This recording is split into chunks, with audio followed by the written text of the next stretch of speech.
Hi, I'm making another video. I hate being on camera. I absolutely hate it. If you become a client of mine, you will see I actually hide myself when I'm doing individual or couples or family sessions.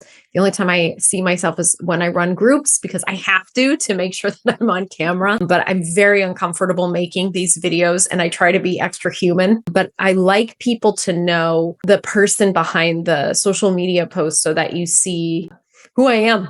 So this video is about the effects of partners and spouses and loved ones from your addiction. So those of you that struggle with addictions such as heroin, fentanyl, cocaine, alcohol, gambling, I'm going to be talking about what we don't consider when we're in active addiction. So the effects of addiction on our loved ones is profound.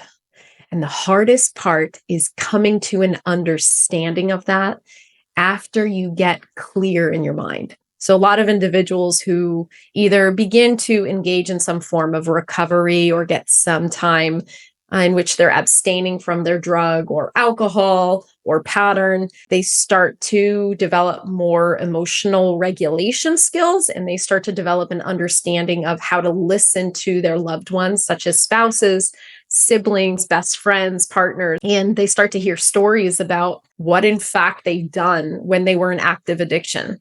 So I'm not referring to those, war stories of, well, you stole all the money and you used it on drugs. I'm referring to behavioral patterns such as you constantly lashed out at me. You took out your frustration on me, you misinterpreted me a lot, and you were rude to me, or you were verbally abusive, or you constantly lied to me.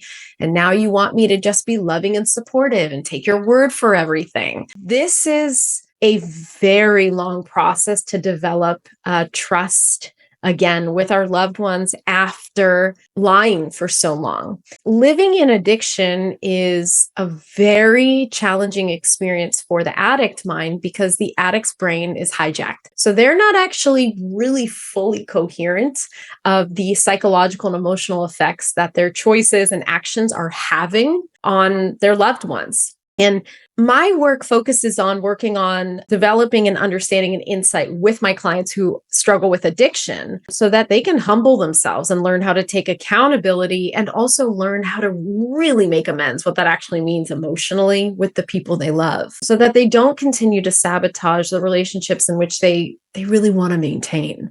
I really urge people to learn about the skill of listening and going to their loved ones and asking, what did I do? What did I say? I need to learn about who I am when I'm in active addiction so that I can remember this, so that this can be a reminder so that I don't return to any of those vices. This is something that I work on. There's a specific exercise for it, but it's kind of helps people understand their timeline of shame and looking at what is it that you hold yourself responsible for, but that you're also emotionally punishing yourself for, that we can get you out of that cycle. So I work directly with the addicts so that they can start to understand what a big fog they've been living in and start to get honest with themselves. Anyways, that's a little snippet for you. I hate being on camera, so I'm going to turn this thing off now. Thank you for watching, and I hope this is a little bit helpful.